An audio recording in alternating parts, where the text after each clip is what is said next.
Okay, good afternoon. As we continue the market acceleration track here in the Atrium Hall, I just want to recap. So far, we've heard about some industry-led innovation topics and the government's role in driving the quantum industry. And then thanks to Dr. Loicono, Dr. Merzbacher, and Dr. Pudens for their insights on the supply chain for quantum. So as we continue market acceleration, we've got now kind of a shift to hear a little bit deeper dive into the industry perspectives. And so this panel discussion here with our distinguished guests is advancing the quantum advantage industry perspectives. I want to introduce the moderator for this session, Dr. Arthur Herman, Senior Fellow and Director of the Quantum Alliance Initiative at the Hudson Institute. Thank you. And thank you all for coming to, I think you'll find to be a very interesting and illuminating, in some ways, perhaps slightly contrarian session and discussion that we've got underway here. What I want to do real briefly is I want to dedicate this session to my good friend George Gilder. Some of you know George Gilder, the author of Wealth and Poverty, books on the semiconductor industry, and so on, founder of the Discovery Institute. And I want to dedicate this to George because George is a leading quantum skeptic. George and I agree about a lot of things in our discussion, but on the quantum thing we disagree sharply in that matter, in terms of it's never going to happen, quantum computers, it's a big dream.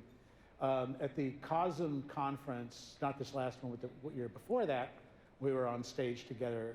He pronounced me to be the high priest of the quantum god,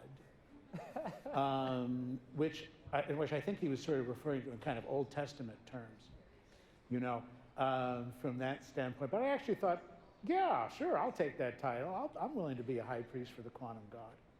But I want to bring that in because, of course, George's position, as that of many quantum skeptics, is that the coming of quantum technology is an event, and especially a full-scale logic gate quantum computer is an event so far off in the future and so remote from the capabilities of current technology that the amount of time and effort spent on this in terms of research or of development in commercializing this technology is basically time and money wasted. Well, I dedicate this session because I wish he were here, because I think what he would hear today and what he would find out about is that there's a lot more going on with regard to particularly quantum computing, and a lot more breakthroughs taking place thanks to the developments that these 4 companies that we've got assembled here today are going to give you a picture, or I should say 3 companies are going to give you a picture.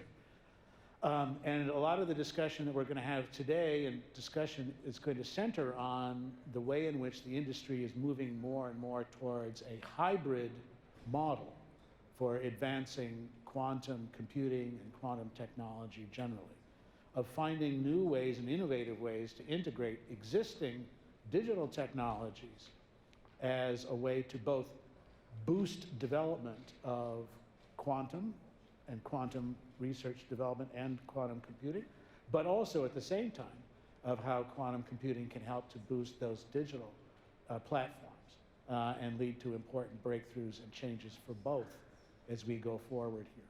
So that's the outlook for our discussion, and what I wanted to do for us was to give us some industry perspectives on the way in which hybrid systems are pointing us to a new way of thinking about what is quantum advantage and how we're going to use that term going forward with this.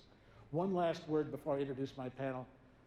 Quantum Alliance Initiative, which I head up, has just finished a report dealing with quantum hybrid systems. And if you are interested, we have on the back table copies of our new report, fresh off the printers. Open it up, have a sniff, and you can see it just came out of the box. But I think that'll also help to fill in a lot. Someone just did. Did it? Yeah, he says, yeah, you can smell the printers. Sit down for 5 minutes. So anyway, we have short amount of time and a full panel.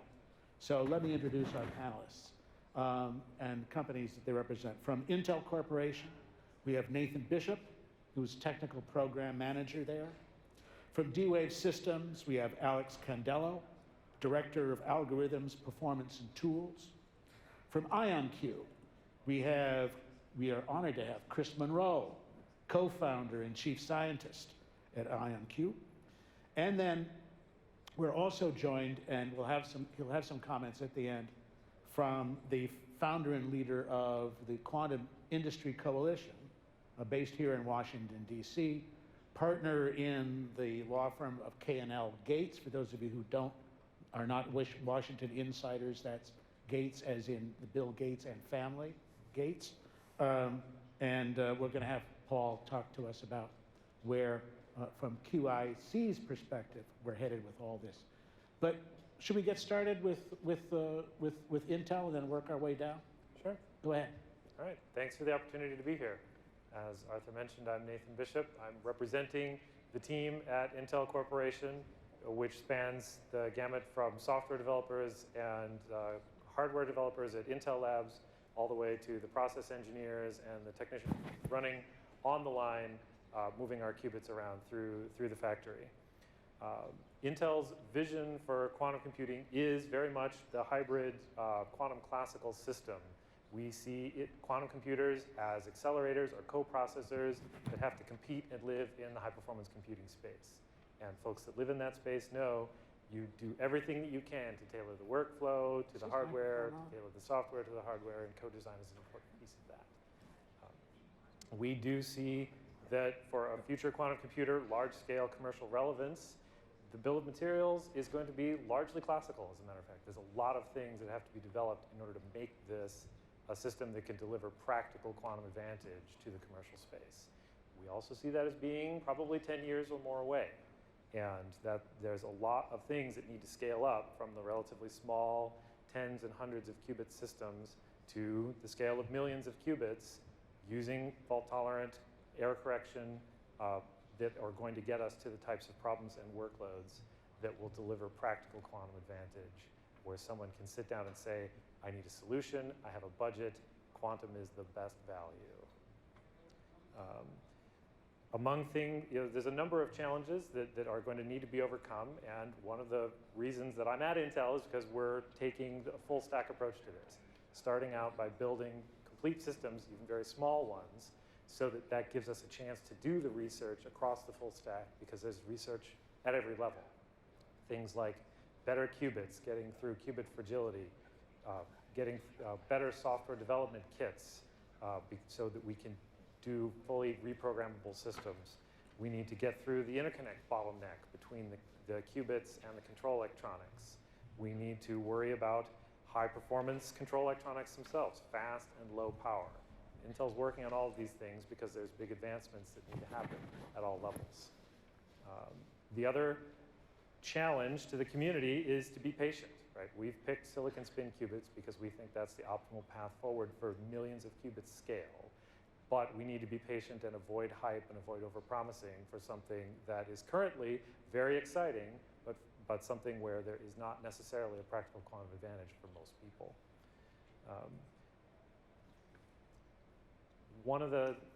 Intel has three really important distinguishing factors and three core strengths that we're trying to bring to the table for developing a practical large-scale quantum computer. One is manufacturing. There's a lot of people, a lot of research groups that can make a good argument that their qubit technology is compatible with standard semiconductor industry processes and techniques. Intel is actually using those processes and techniques. Our qubits go through the same fab that our Intel 7 nanometer and Intel 4 nanometer processors go through, and the same fab where we're developing the next generation of logic technology nodes. And that's one of the reasons why you can see our announcements of making 300 millimeter wafers full of qubits, 10,000 qubit chips on the wafer, and our cryoprober that can get that wafer down to 1 Kelvin or 1.7 Kelvin in less than an hour and get data across the entire wafer in 24 hours. So we can get the feedback to the fabrication engineers and to the fab that's making the qubits. quickly while it's still relevant before things change. And so we can get that information to the test team who are looking for, across this 300 millimeter wafer, which ones am I going to get into my refrigerator and do the experiments on that will get me the information I need to get to the next step. And we're testing 900 dots across this wafer and getting them tuned up in the cryoprober up to the point where we're doing, we're just at the cusp of doing coherent manipulation, and then it goes into the fridge. The other big thing, the differentiator that we're working on, is cryo-CMOS control electronics. You may have seen the announcement over the last couple of years about the Horse Ridge chip a couple of years ago, the Horse Ridge 2 chip. The paper finally came out earlier this year talking about how we are helping to break this interconnect bottleneck, because if we really do want millions of qubits, I have an interconnect bottleneck. We want that to look as much as possible like the types of interconnect that we do for logic technology processors, where we know we can wire up 1 billion things and it will work. And so we're trying to move that as close to the qubits as we can. That creates its own challenges. Some of the other panelists that I've listened to earlier today talked about export control. Well, cryogenic processors need to be very careful because there are export control concerns there as well. The third thing is the ecosystem. We have a vendor ecosystem, we have a design ecosystem, we have a global engineering community that we need to be part of, and we also need to be engaged with the government and the research community. And unless we are bringing all of those folks along with us, we can't do it alone, right? We have supplier relationships, we have national lab relationships, we have relationships with academics. You've probably heard about Intel's big and long-standing collaboration with the folks at Delft In-Q-Tel. That's going very well. On the hardware side, on the software side, our quantum SDK is in a beta right now, and we have academic partnerships, both using it as well as using it as foundational material for developing educational materials for the next generation of undergraduates and graduate students to build the quantum workforce that we need at places like Ohio State, Penn State, UPenn, and Deggendorf. And also with the government. Intel sits on the National Quantum Initiative Act Advisory Panel, and we have very successful collaborations with, for example, the LPS Qubit Collaboratory. So in terms of what's next, you may have seen announcements from Intel at conferences recently. We announced a 12-qubit processor, and you can rest assured that if we're confident of announcing this capability, we're already hard at work on the next larger system size to try and understand the engineering challenges of that. So just to kind of reiterate, our vision is absolutely in line with the panel. Lots of classical quantum hybrid work that's going to be necessary across the full stack of research. And if you're interested, please come and talk to me afterward. Thank you, Nathan. Alex? Thank you. Just want to say first off, it's really been fun to be on the panel because you all have actually stolen a lot of the thunder in terms of some of the stuff I wanted to talk about hybrid computing. But just to start off, my name's Alex, for those of you I haven't met. And at D-Wave, I am in charge of the team that is responsible for solving practical problems using our systems. So my team is responsible for developing hybrid algorithms, that is to say, algorithms that combine both classical and quantum resources together, so you get the best of both worlds, to solve practical problems in production right now. I'm also responsible for our Ocean open source tools. Those are our set of open source tools for constructing problems for quantum computers and hybrid solvers, so that people can turn their ideas, their business specs, and combine that with coffee and turn that into a mathematical representation, then ultimately submit that to a hybrid solver, which makes use of both classical and quantum.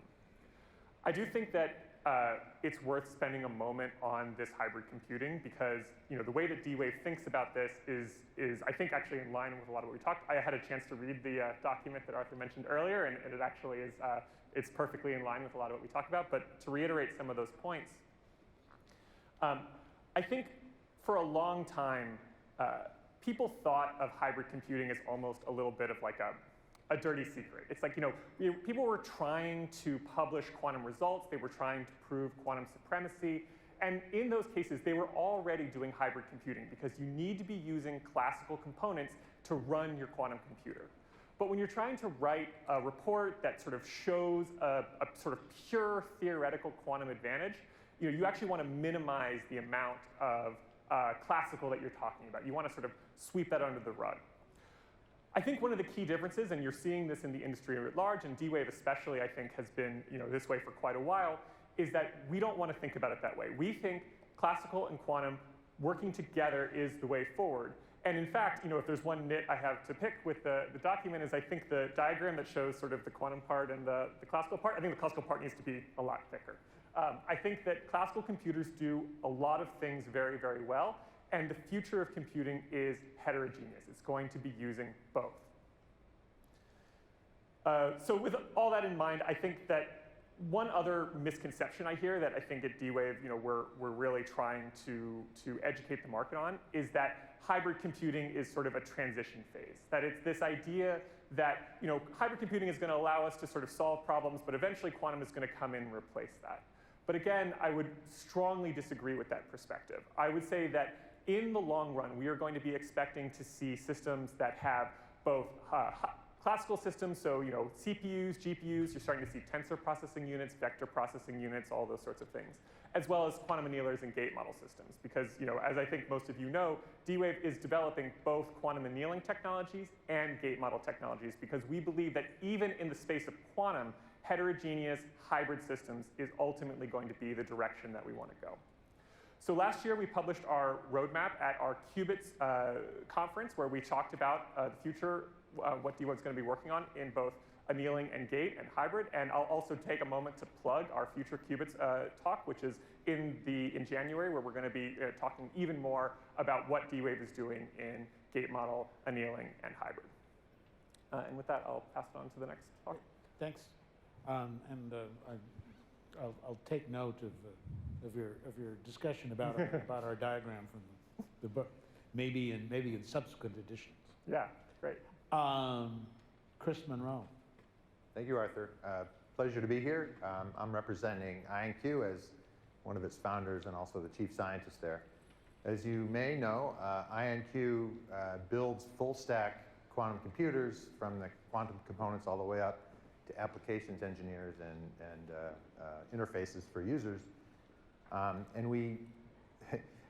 we're a little contrarian in the sense that we don't really worry about the quantumness of our systems because the qubits of individual atoms, when left alone, they're perfect, and I'm not exaggerating. They're atomic clocks.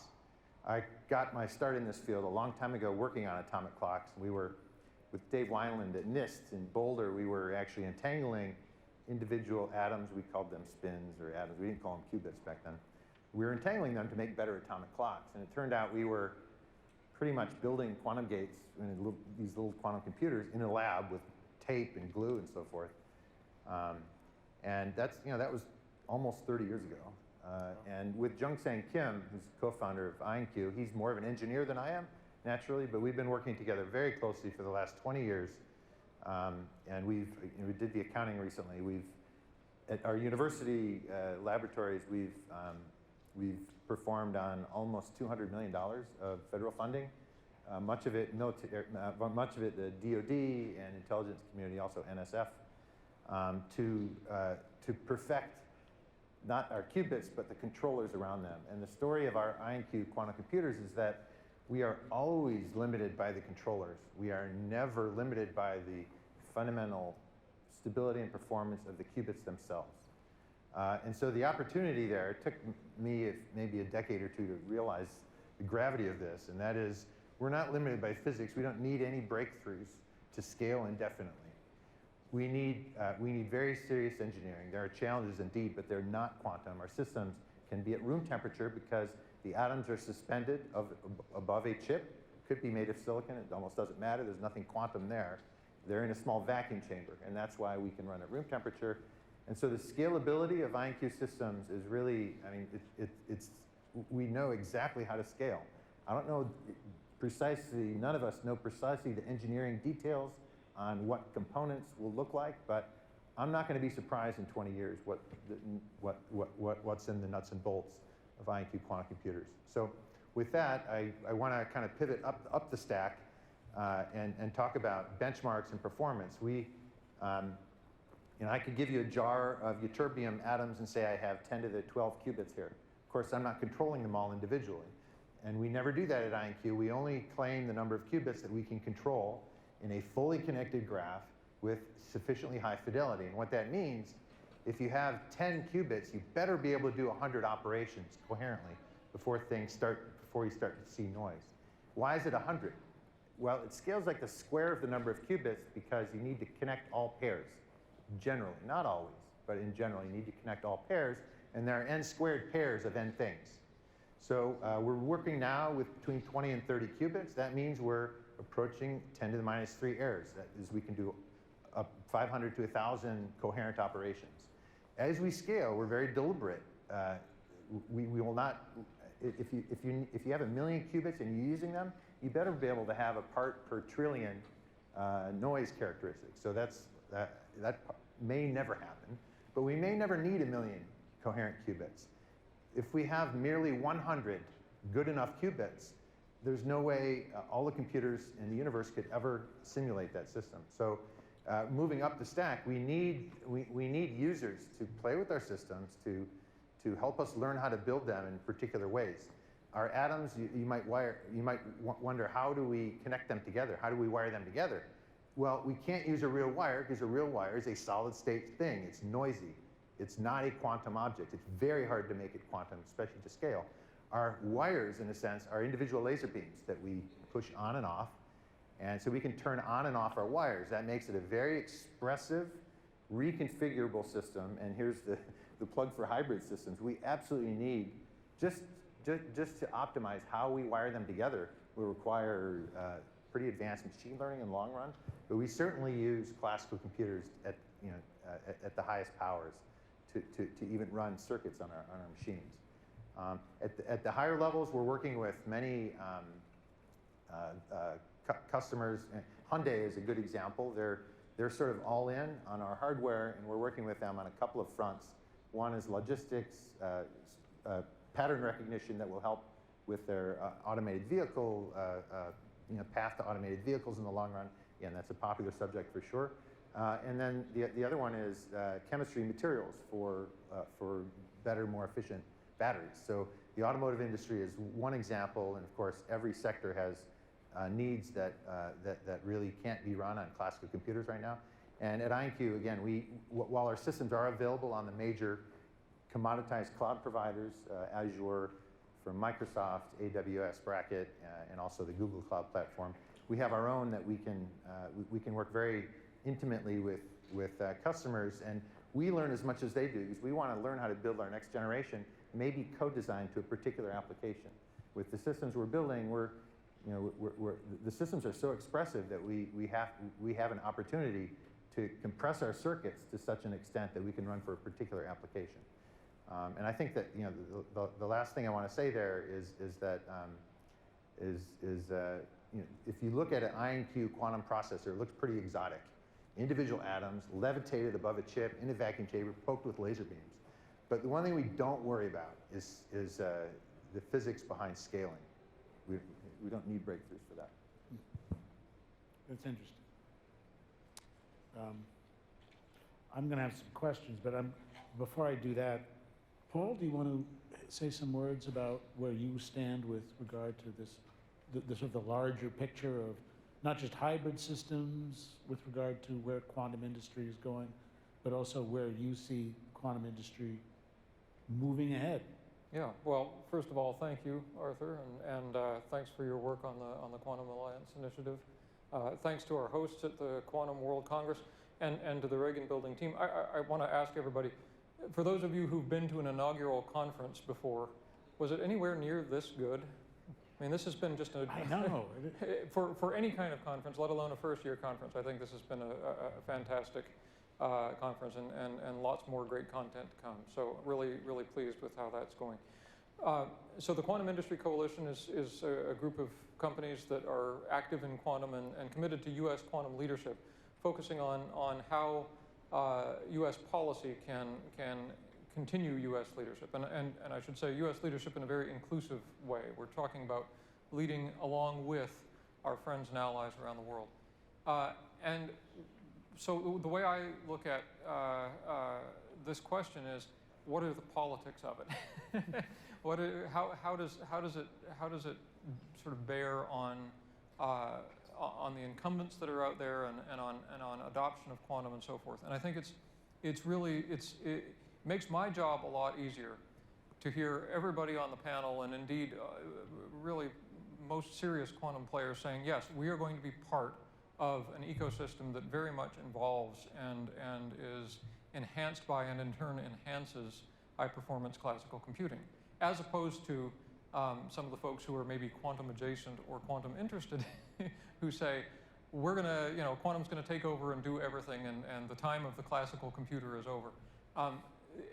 So it's been very important for us to be able to have a very credibly non-threatening and indeed symbiotic message with high-performance computing. To say that, yes, in fact, we are here to make high-performance computing better. We are going to be relying on classical computing to make quantum computing possible and better. And at the end of the day, one of the early members of our coalition put it well, I think. He said, look, the customer is not going to say, I need to use a quantum computer. The customer is going to come to you with a problem, and the customer wants the problem solved. And the customer does not particularly care how it's solved. And so if your toolkit includes all of the computing capabilities that are available, you're going to have a better opportunity to solve that problem for that customer. And I think once we start to really understand that approach and the customer-centric viewpoint of how this is going to work out, I think that resolves a lot of the questions that we see. Yep. That's interesting. Because what you're really saying is that by doing so, by integrating into the high-performance computing companies and technologies, you're actually expanding your community. Absolutely. Instead of shrinking it or restricting it only to those that are true believers at the altar of the quantum god.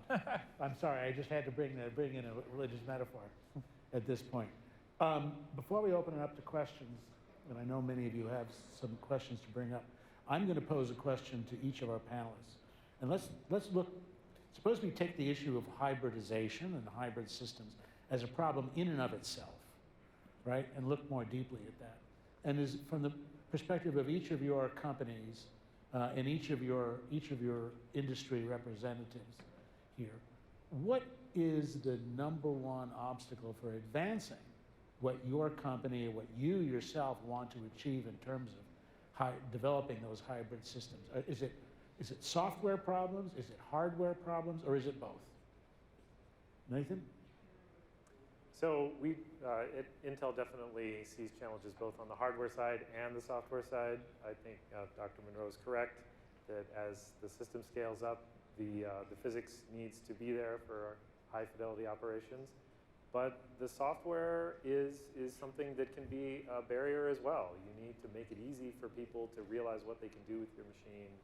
And one of the exciting things, that I've seen in my 15 years in quantum research, is that now the engineers who are capable of building these things are much more willing to talk to us as someone coming from a physics background, because it feels like there's something to be done. There's something relevant to be done that will actually get us to something practical. And bringing the classical and the quantum together really kind of broadens the community, not just from the research community, but to the engineering practice community as well. Yeah, so it's not an improvised approach. Now it's really, you can have a dedicated approach which is specifically geared to just that Absolutely. aspect of it. Alex?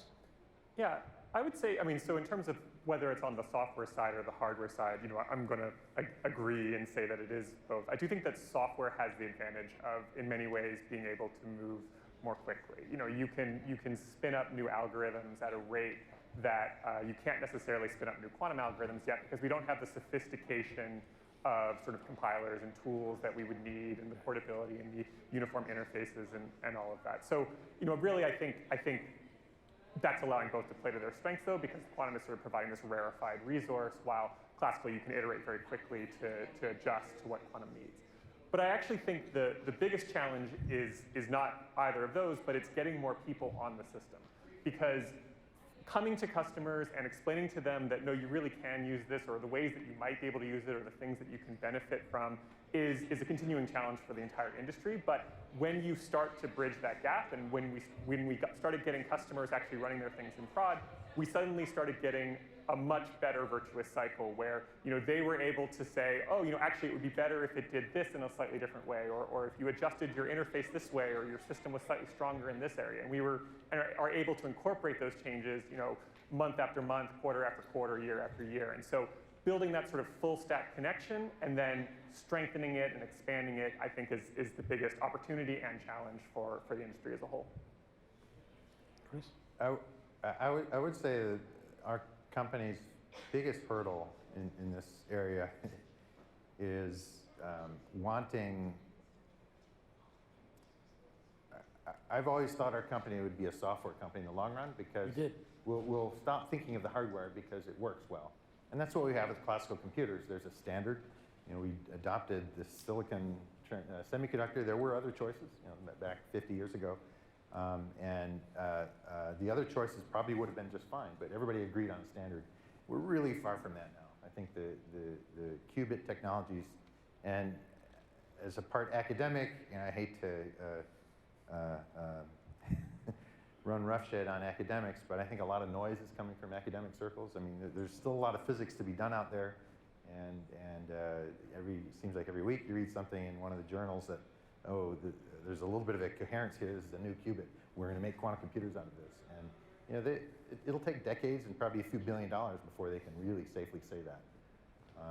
And so where am I going with that? Well, I totally agree with what you're saying, Alexander, that we need more users, and users don't want to swallow every different technology and learn how to use every different one of them. So that's a challenge. I mean, it's an interesting and vibrant industrial community right now where we're all working with very, very similar customers, some the same, and it's very competitive. There's some sharp elbows, but it's good for the entire field.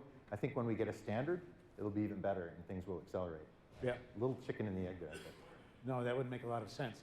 The other thing that I would see, and maybe you would agree, Paul, is that by emphasizing the hybrid nature of the interaction between classical computing and quantum computing, it may also help to sort of slow down some of the hype that often develops about, as Chris was just saying, the scientific discoveries. We found a new way in which to teleport qubits. And this is going to be the biggest breakthrough, in history. And the result will be interstellar travel once we finish with that kind of work. And I think that one of the things that critics often bring to bear in talking about why quantum computing is never really going to happen is they take the latest hyped, exaggerated prediction or enthusiastic proclamation as being the industry standard and saying they're never, that's not going to work, it's not going to happen, etc. What's your take on that issue of trimming the hype but also maintaining the enthusiasm?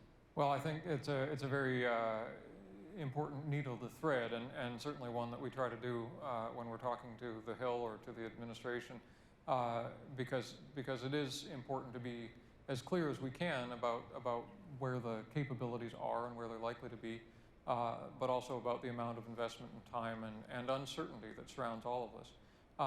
And it's difficult to make good predictions, obviously, in an area as cutting edge as this.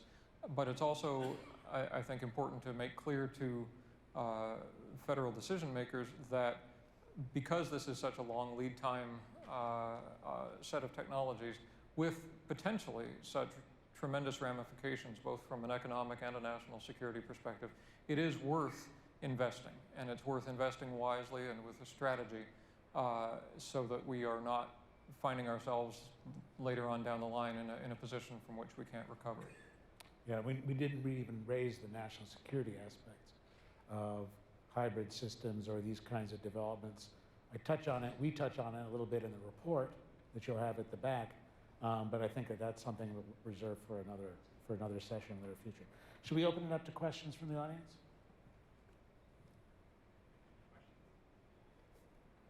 Any questions? I'll get my workout in and run the mic.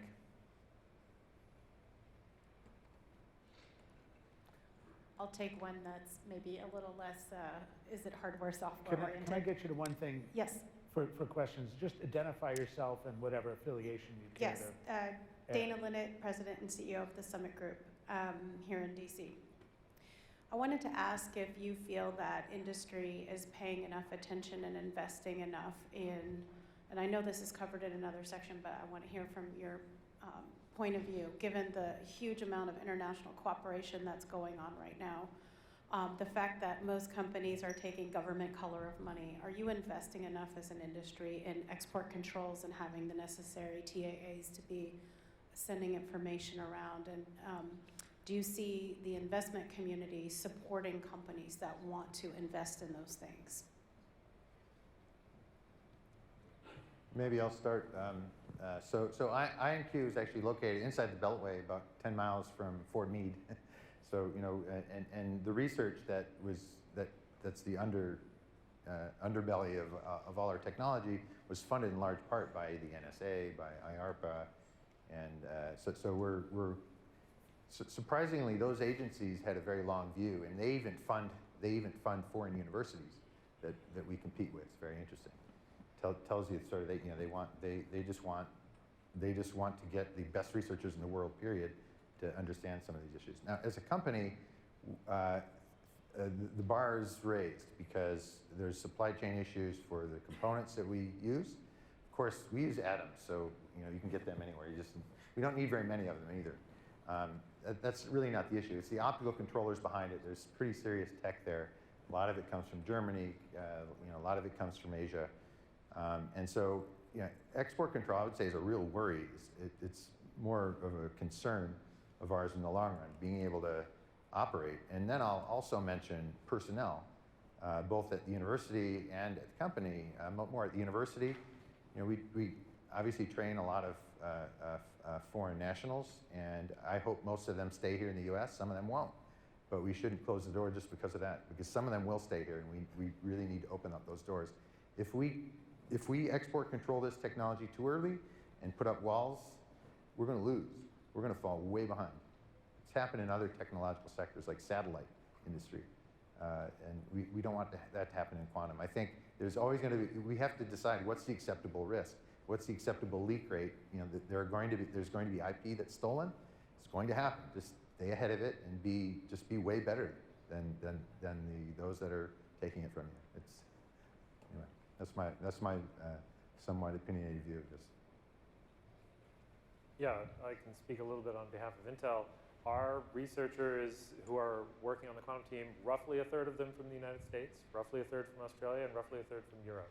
And exactly the same message. We want the best talent because we need to go fast. There's a lot of work going on. Now, we are used to dealing with export control issues. I mentioned earlier cryoelectronics. If that is there are some export control concerns there, and for the kind of research that we've been doing, that was not an issue. But there are things to be aware of, and as a relatively large multinational corporation, we have the resources that are necessary to deal with that. But for the larger community, for smaller companies, that might be a real burden. But also, I mentioned earlier, entrepreneurial engineers are finally becoming interested and willing to take the career risk to work on something that might not pan out. And they are part of the global community of engineering. And if we wall them off just inside the United States, we're not going to get the engineering talent that we need. I don't have a whole lot to add, other than to echo some of the points before in terms of the talent and sorts of the slowing down of the industry. But I think one point maybe I can emphasize as well is, D-Wave's been around for 20 years. We've sort of crossed the chasm from small, scrappy startup to a company that thinks about these things and takes it very seriously and takes our relationship with government very seriously. But there is a large and vibrant community of small startups, 3 folks in a garage. And I don't know how many folks in the quantum, and they're driving a lot of important quantum innovation. They're driving a lot of applications work. They're the ones who are trying to bring the systems that our groups all work on to the industry. But I don't think any of them are thinking about this very much. And so, that's an area that I think will be a challenge going forward. This is a very important question, the issue of exports control. The last session that Rob Atkinson and I in the other room were kicking around this whole issue about export controls, the pros and cons. Paul, you and I have talked about the issue about export controls, and that's been very much a lead agenda item for QIC. Anything you want to add to this discussion on that? I think you'll be hearing a lot from the industry as this all develops. It's developing quickly. It is the law. It's going to be more the law very soon. I mean, Chris is absolutely right. We run the risk of, if we continue to operate an export control regime that was designed for an immediate post-World War II period, where we stood head and shoulders above the entire rest of the world in innovation, that will continue to push innovation away from the United States. And the result will be actual harm both to our economy and to our national security. So we need to address the legitimate national security issues at the core of export controls, absolutely, but we needed to do it in a way that's not harmful. It's a much, much bigger issue than quantum. It's across all sorts of military and dual-use technology, but it's pressing in its importance. And I think it also, and this is one of the points we were making across the way in the previous session, also depends on who makes the decision. And if the call is left to government bureaucrats, by and large, it's probably going to be the wrong call, because their tendency will be to say no to any kind of export, any sort of exception or waiver. That will be their response, unless it's a really, really big company that can bring the pressure to bear under those circumstances.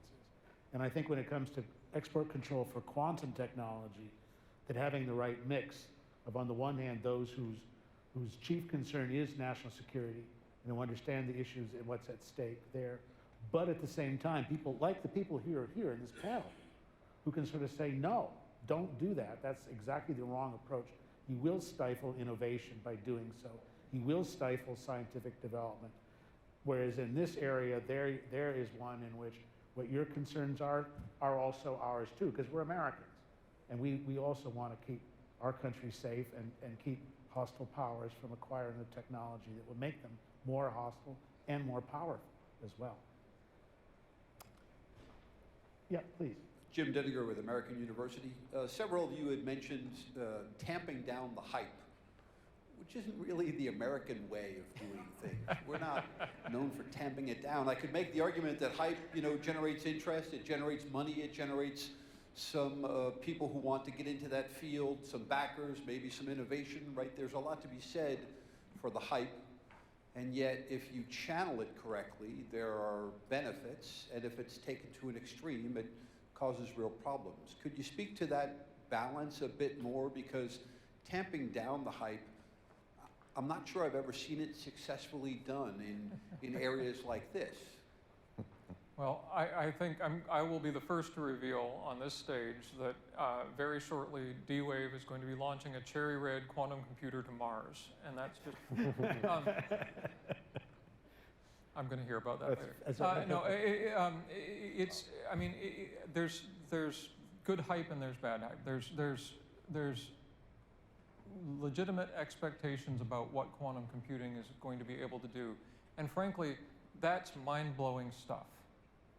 It really is. It is absolutely fundamentally amazing stuff, both from an economic perspective, from a scientific perspective, from a national security perspective. And talking about it in very realistic ways, with very realistic timelines, with very realistic use and business cases, is still mind-blowing. And is still worth a tremendous amount of investment, a tremendous amount of time, effort, policy, et cetera. And so we should do that. I don't think that is bad hype. I think bad hype is where you start to exaggerate that, or where you start to make claims that really aren't supportable. And so we want to be very careful not to move from the mind-blowing, well-grounded stuff into just the fantastical. Right. Or the distinction between enthusiasm and hype, right? And the hype that's generated simply in order to draw either government funding or VC funding, right?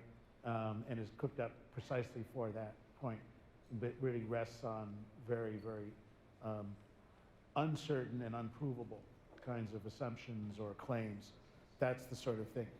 But the model, to answer your question, I think the concern, the historical analogy is what happened with AI in the 1980s and 1990s, where there were, should we say, exaggerated claims made about where this technology was going to go, that people were going to have, their own butlers, right? Their robot butlers who would be serving them breakfast in bed and so on because of what artificial intelligence is going to bring for them.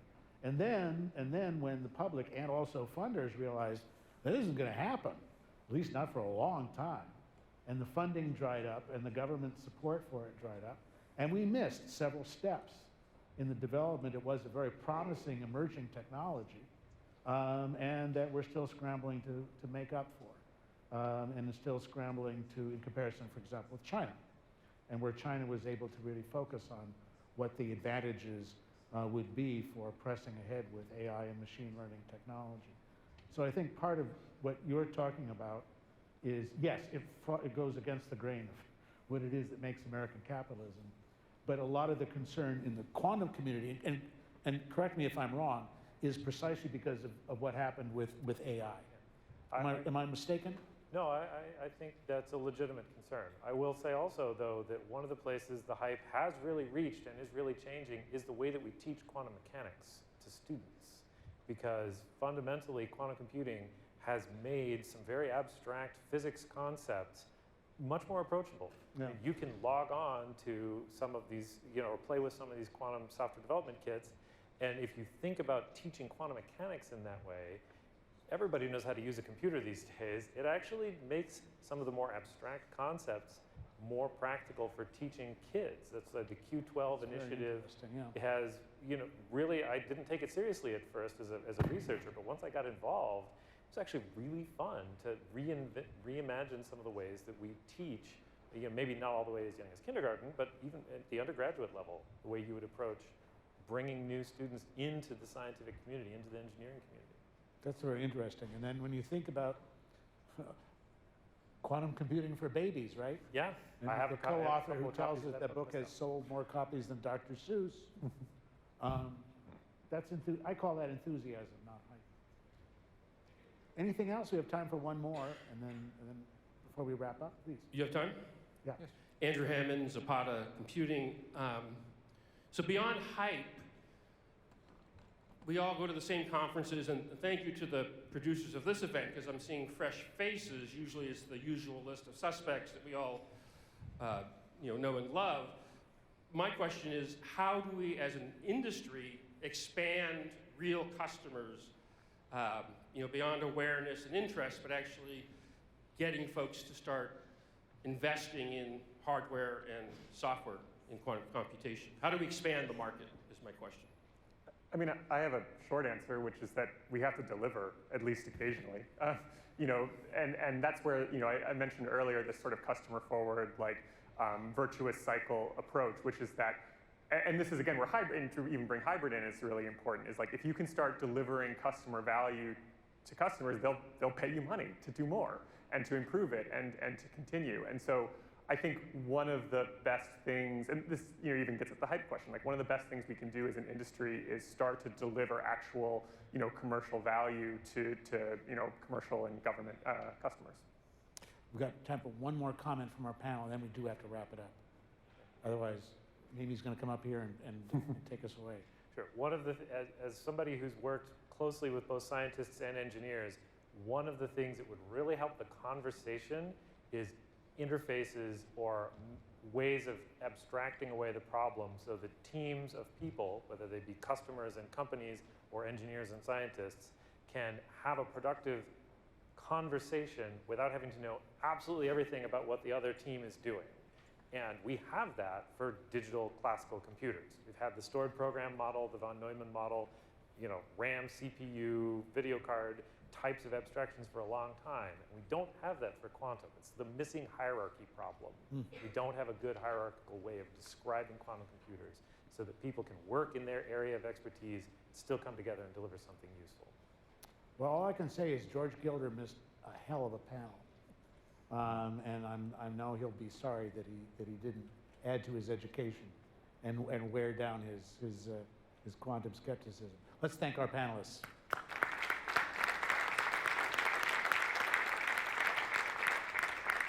And thank you.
started. Yeah, no, I also, you know, That's why I heard it too. Yeah. Oh, yeah. That's a long one.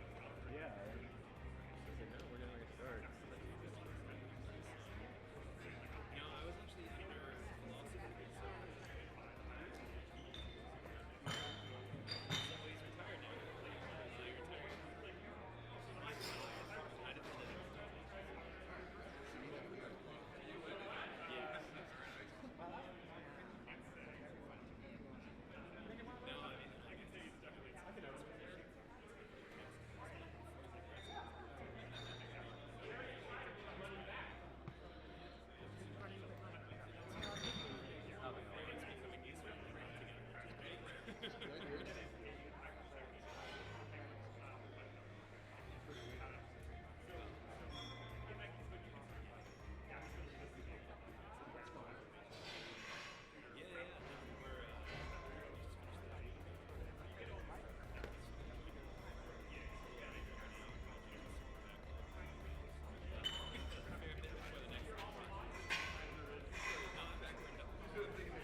Okay, good afternoon. We're going to continue the market acceleration track. Just to recap for some of you who've been transitioning in and out, we have talked about innovation here at the beginning of the track, industry-led innovations, the government's role in industry, an interesting discussion on supply chain, and a couple of different discussions focused on the importance of export controls in both just the importance, from a security standpoint, but also some of its implications for industry in terms of limitations. And then we also talked about hybrid computing between classical and quantum computing and some other industry implications in the last session. So we move on to talking a little bit more about the next topic, which is sustaining investment and preventing a quantum winter. That's the focus of this panel discussion. It's going to be moderated by Dr. David Dorsey, partner at 11.2 Capital. David? Hi, yes, thanks for the introduction. So I'm David Dorsey. I'm with a fund based in San Francisco called 11.2 Capital. It's an early stage deep tech fund. We kind of focus on pre-seed and seed. So today we're talking about sustaining investment, preventing a quantum winter. I think the last conversation was a perfect segue into the conversation we're about to have now. I'll start and give a little bit of background about myself, and then we can get introductions from the rest of the panel here. So I got involved in quantum when I was at a previous fund called Osage University Partners. It's a $300 million fund that invests in university spinouts. And we made 2 quantum investments back in 2017 around the same time. One of them was IonQ, which is a spinout of University of Maryland and Duke. And also Rob Shulkoff's company out of Yale called Quantum Circuits. So we made an investment in ion and also in superconducting qubits at the time. And the way we split it among the team is my friend Manny, who used to work with me at Lockheed Martin, is an optics guy. I'm an RF guy, so I took quantum circuits. That's the way we kind of split it up. So we've been interested in it for a long time. Before I got into VC, I was an engineer for most of my career. I was an engineer at Lockheed Martin's Advanced Technology Labs for about 7.5 years, doing mostly DARPA work. But back in 2012, Lockheed, I think it was 2012, it could have been before that, Lockheed bought a D-Wave, and they put aside some IRAD, internal research and development dollars, and they said, hey, can you show us what practical things this can do? And at the time, I wasn't really able to demonstrate too much, but it was fun. I had a lot of fun for 6 months working on that. So now at 11.2, I kind of focus on things like quantum and space and energy, and the most recent investment I did was a nuclear fusion company. So we don't have a problem investing in hardware and high risk and lots of capital in the future. So pause there, and maybe Nicole, if you want to go next and give an introduction about yourself. Sounds good. So Nicole Connor, I'm a partner at Airbus Ventures. We're a global venture capital fund, broadly focusing on the technologies that we think will disrupt aerospace and space. So that includes quantum computing, artificial intelligence, communications, connectivity, new rocket launchers, kind of the gamut. We're very comfortable in the hardware space as well, primarily focusing on seed to Series B. About 70% of our capital is deployed in the US, and about 30% is in Western Europe, Israel, Japan, Singapore, Australia, which is, I think, relevant for some of the things that we're going to talk about today. And so I'll keep it short and maybe turn it over to Christophe. Yep. Thank you. So Christophe Jurczak, I'm a founder and managing partner at Quantonation. So we're a fund that's focused really on quantum technologies and deep physics. We can come to that maybe about what that means exactly. But essentially, since 2018, we have invested in 23 companies so far at 2 exits. Broadly speaking, targeting quantum communication, quantum sensing, quantum computing. For the applications, we invest in Europe, North America, so US and Canada. We have raised the first fund, Quantonation 1, which is 91 million euro. Closed this year. It's already invested about 60 million at this stage. And we've started actually raising a new fund, Quantonation 2, bigger one, 300 million, multi-stage, whereas the first one was really focusing on the early stages, pre-seed, seed, Series A. The new one will have also the capability to invest later stages, VC. I think that's an interesting topic also in the discussion. So the team is based in Paris and in Boston, so both places. And we're strong believers going to go on investing in quantum, obviously. Maybe broadening the scope a little bit with different technologies, but still very much into it. Thank you. You were mentioning the different themes of quantum in your overview of the fund, and one of the things I was looking at was, this year there have been some pretty big rounds and financings in quantum computing still. So we don't know how big the round was for Sandbox AQ, PsiQuantum, there's IQM in Europe, Xanadu, Inflection raised another round, Orca in the UK, and then there's been some post-IPO activity with Rigetti and also with D-Wave. So it doesn't feel like there's a slowdown this year anyway, but one thing I would notice is that a lot of the big rounds and a lot of the VC dollars are still going into fundamental quantum computing hardware. And there is some software deals here and there that I run across. But are you seeing, what are you seeing? Is it still mostly quantum computing, or is it also software, sensing, some of the other things you mentioned? Yeah, so I think this year we will probably see as much an investment as last year, probably a little bit more even, so no slowdown, definitely. A couple of very big rounds, as you say, PE rounds focusing on the qubits, really fundamentals of the technology. It's been harder to raise for software companies, frankly. I mean, even when I'm looking at also at our portfolio, couple of reasons for that. I think so, not necessarily surprised about that, but I think still, probably for 2-3 more years to come, I still see that we will have a lot of investments on the hardware side. Maybe broadening a little bit the scope towards other applications, but there the rounds are definitely smaller in terms of, let's say, number of deals. When you look at how things are, quantum communications and quantum sensing are definitely not in the same category and magnitude of the rounds, which is, I think, something to correct, quite frankly, because there is a need for capital, obviously, for these companies. But it's been hard for investors to judge and to value these deals, I think, the right way. So there will be some adjustments, my view, in the future. One thing that's a little bit preoccupation, so there's obviously the rounds and the money, maybe 3 billion this year or something like that for the whole sector. But the number of new companies, so the rate of creation of new companies is not going up. I think that's more of a challenge on the very early stages. That's where we invest already. Also, in the pre-seed stages in particular. There, well, we have more companies. The universe of quantum companies is growing, but not as fast as it used to be 2 or 3 years ago. And I think that's an indicator we should look at, because for the future, obviously, for the future of this industry, we need more companies. And it's not exactly going into the right direction right now. That's an interesting take. So we'll come back to that when we talk about why we should be worried about a quantum winner. Nicole, are you seeing kind of the same things with the different categories of quantum investment? Sure. I think on a dollar basis, certainly. We've invested within our portfolio using basically a systems approach is what we would describe it, both on technology, bricks of technology, and in specific sectors. So for us within quantum, we invested in one quantum computing company, IonQ, one quantum software company, QCware. We invested in one quantum control company, Q-Control. And now one of our most recent investments in QNect on quantum communications. So we try and look at it in picking one within each category, understanding that what we think is that there will be a system that emerges from that, and in hopefully a market at some point. But it is certainly the case that within our portfolio, it was always far easier for quantum computing companies to be able to raise capital. I think I view the tension a little bit differently in that it might become, maybe there won't be new companies. I think we can expect more consolidation.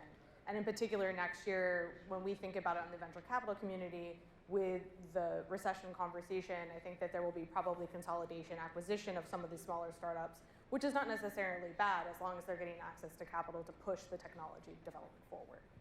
Yeah. So I think this is an interesting thing to discuss about the sort of per dollar basis versus the number of quantum startups. And I feel like there's a number of dynamics here. Number one, we saw this a lot in software, especially in AI/ML, where there was also this just rapid increase in the number of companies, and then there was a sharp decline in the number of new starts, but the funding kept going up. And the reason why is because of, I think, two things. One is this effect of consolidation. Customers make choices. to buy fewer products, and they pick the winners. But at the same time, I also think VC has changed a lot in the last 5 years or 7 years since I started, and we have just so many more multi-billion-dollar funds now than we've had before. And so they double down the winners, and they come in at later stages. Some of them are becoming crossover funds. I just think there's a lot of interesting dynamics that are happening on the financing side. But all of that, it seems to me, to make it harder for a new start that's jumping in. So if you're a brand new quantum computing hardware company, you are now going against all of these companies that have been flooded with cash over the years. I think it makes it much, much harder. And the software, I think, is a different challenge.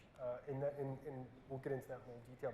But like, what do you think about a brand new startup that's getting into this business now in hardware for computing?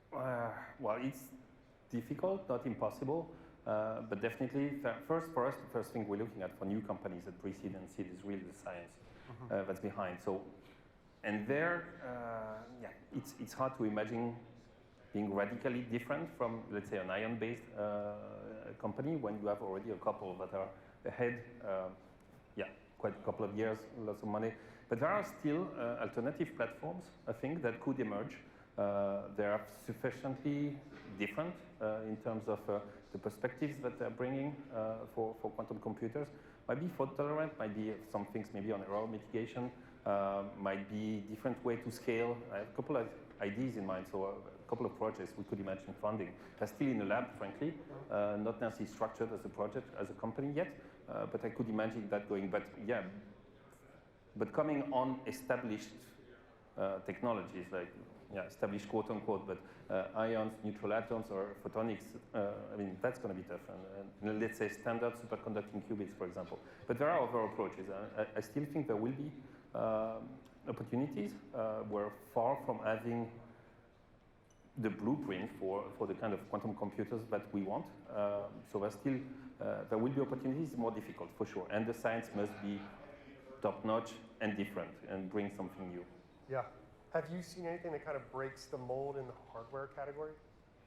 Any kind of new ideas or software even that would be competitive in this market?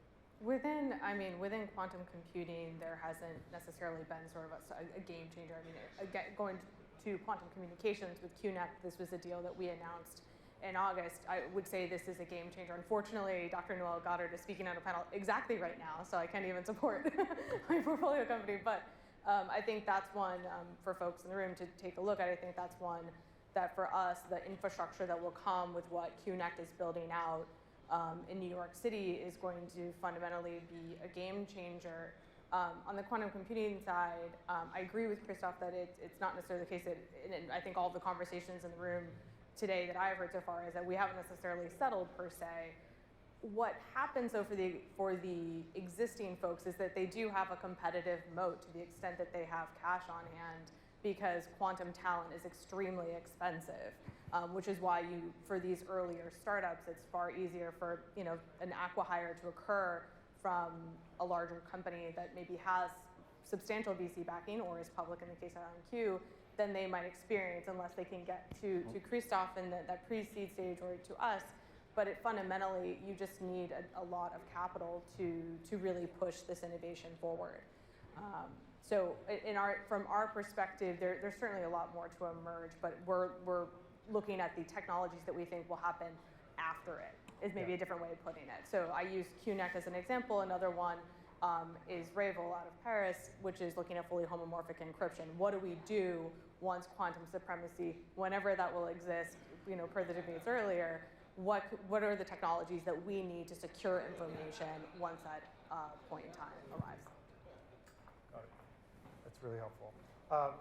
So this leads to sort of what we think about in terms of trends for the next 2 to 5 years in the quantum space. And I actually say, this is hard for me. Unlike other markets, this one is especially difficult for me to figure out what's going to happen next. In a lot of ways, there are different kinds of risks. There's kind of financing risks on what the investment community is going to double down on. There's also some real scientific risk here.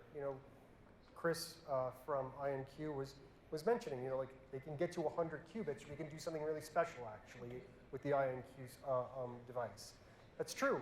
The thing is it takes a long time to build hardware, and but we're really, really good at making software now. More so than when I started. When I went to school, to go to school for electrical engineering was like, you're really proud to go to school for electrical engineering. And as I was finishing my PhD, I had CS people graduating with their bachelors and like making twice what I made. And so we've invested so much money into software development in the US and around the world, I think, that we have all of these startups that are ready to create value in the NIST environment before we have the hardware layer solidified. And I feel like we're still kind of waiting for the dam to open, and we get to a meaningful number of qubits that can be coherent for a long enough period of time to do serious operations and unleash all of this talent. So that could happen in 2 to 5 years, or it could not happen in 2 to 5 years. Do you have a bet on this? Do you have an estimate? Well, I guess it's for our fund, we're not waiting for the magical moment to come. And this is it doesn't matter how far out science fiction the technology is. It feels like we're always trying to look for revenue generating opportunities that we can bring to that tech now. Like, how can we find even someone to try out a POC to help them develop the technology? So with IonQ, even that was when we worked. We were an investor in the Series B round of IonQ. Like Christophe, we're a venture capital fund with other investors. We're on our 4th fund. We have strong relationships with corporates, including Airbus, and within automotive and the aerospace and space industry. And so when IonQ was looking for opportunities to work with folks who would be willing to take a risk, we helped to pair IonQ and Airbus, because there's they have a demand now. They wanted to solve a problem for our prior panel for the folks who are in the room. They want to figure out how to do aircraft loading more efficiently. It's a really complicated mathematical problem. And aircraft loading affects everything from, if you think about fuel burn for the plane sitting on the tarmac, to goods and services getting there quicker, faster, safer. All of these things are really important with loading, and it seems like a simple problem, but it's not. And so this was something we were able to say, well, IonQ, even though we don't have this perfect computer now, could we work on a partnership together?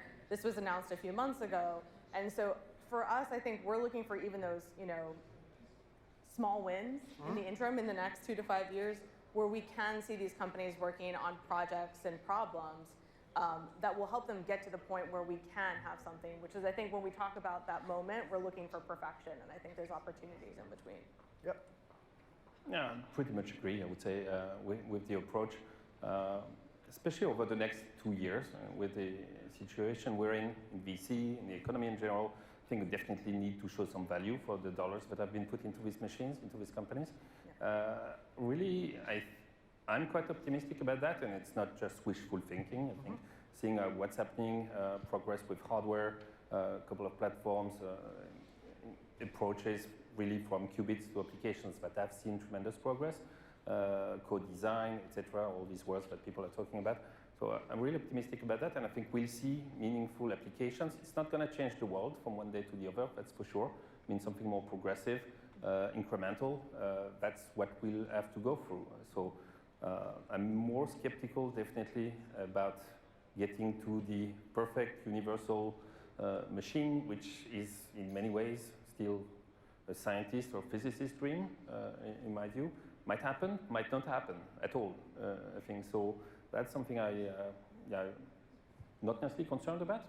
I'm much more optimistic, and I think the way to go is definitely to find what to do with the machines we have in our hands that are improving, that are getting better by the day. And I think the progress that has been shown even by IBM recently in their presentation, by some company, by many companies actually as well, including in our portfolio, neutral atoms, for example, and photonics, progress on the scaling, progress on getting the right software to run on the machine.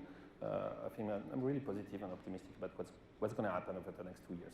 Is there anything that you would warn against, or that we should be careful of, so that we don't create quantum winter? I think it's mostly about the unjustified, let's say, expectations. I mean, we need still. It's driven by science, so let's not forget about that. I mean, like we need to read the papers and keep our cool head about what's going on and what the science is really at heart. And I think, sometimes you go into applications and there's tendency to overhype things a little bit. I mean, people surfing on that. That's in a way, I mean, not surprising. I mean, a good way, but then still, I mean, you have to keep a cool head and look at the reality of things, which is it's tough, it's difficult, coherence, skills, anything we'd like to do moving forward. So again, at the end, when there are huge claims, let's maybe sit down sometimes, look together at roadmaps. That's an exercise that might be worth doing actually as a community in quantum with, I don't know, superconducting, with ions, atoms, etc. Be a little bit more open about that, what's doable and what's not.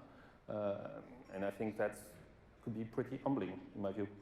I think so too. Yeah, so I totally agree with that. I think what you're talking about, both of you, about showing value with the computers that we have today. You know, when we made the investment in 2017 into hardware companies, we were asking ourselves, so what's it good for? And like, oh, it's got important date. Go ahead. We were asking ourselves, like, what is the important use case? How are they going to make money, right? And when?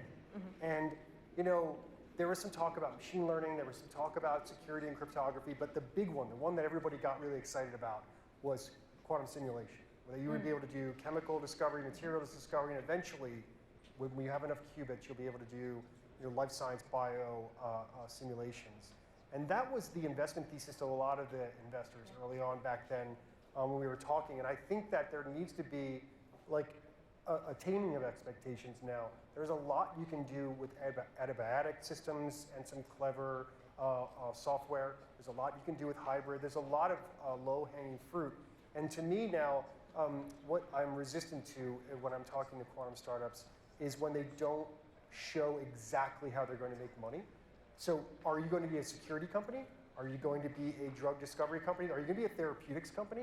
Like the problem you're talking about packing in airframes, that's an optimization problem. So what is, like, how do you monetize that? Like, how do you make a company that is great at optimizing things? Yeah. And it's not clear to me sometimes. And I think that startups need to get better at explaining and messaging what their business value is and not talk so much about themselves as a quantum company. Yeah. I think that probably applies for every startup, if there's any startups in the room.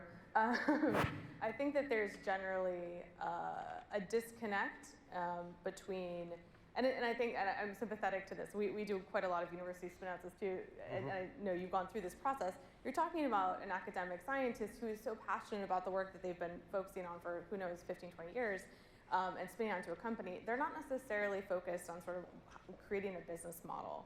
And certainly in the Series A companies, it's not even necessarily the case that they could legitimately articulate one that they could stand by for even more than 6 months as they learn more and as they pivot. But I think it's important to have that as sort of like the focus point, your North Star on whatever you're creating, because this is the reason why we need to have both private capital and public capital to develop these technologies. Is that public capital, and I think we're very fortunate here. As I mentioned, we invest globally, so I see very different experiences for companies in different countries. And I am very grateful for the US companies we have, that there is a lot of government support in really interesting and creative ways. But they have their own limitations too, as they should. And so you also need to have that private capital, and that private capital is looking for a return. So at some point you need a business behind the tech that is coherent. Yeah. And so that's what we hope for. That's what we want to work with the portfolio companies to build. I'm sure that you guys do as well, and in a perfect world. But I just think it has been maybe missing from a lot of the conversation, and maybe part of in the prior panel that was in here talking a lot about sort of hype. I think for a lot of investors who don't have PhDs in physics, it's extremely confusing to digest or diligence a company if you're completely unclear about like what's actually relevant for them in a business, because we're only talking about qubits, which don't have any real world like monetary translation for what it means. Yeah. I just want to, one other comment I want to make, and maybe there's some other things because we didn't get a chance to talk about this at all. It's just areas outside of computing. So I also have been looking at some quantum sensing companies, some that are doing PNT because I do a lot of space investments, some that are doing quantum sensing potentially for looking for mining deposits. We are moving into an EV battery economy, lithium, cobalt, lots of metals. We don't have enough capacity.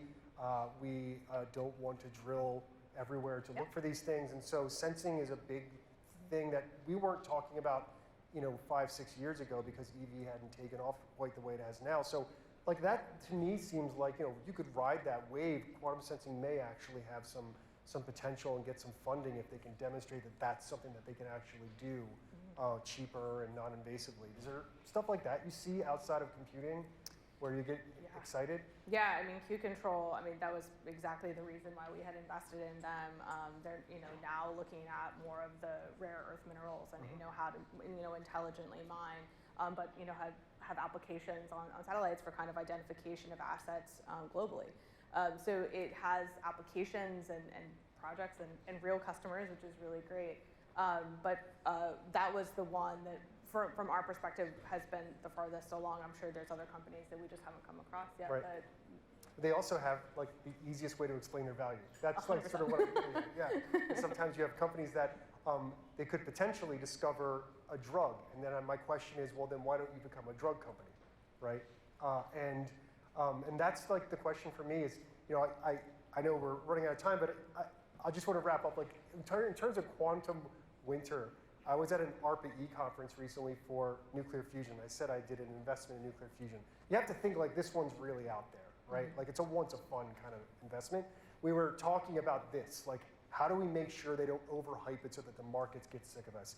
And somebody in this panel that I was with, is someone from the European agency, ITER, said, yeah, we don't want to end up doing like what quantum computing did. And then they got in a big fight about it. I just want to warn you that like when the nuclear fusion folks think that like you might be overhyping, then it's something to consider. So I think it's like really exciting. I think my advice for startups always is to try to now think about business value and how you're going to drive business value and what the business looks like. And I don't think you need to get into the story so much about what your deep technology is. We're trying to figure out how you make money. All right. So I think we're out of time now. Yeah. Okay. Thank you. Thank you.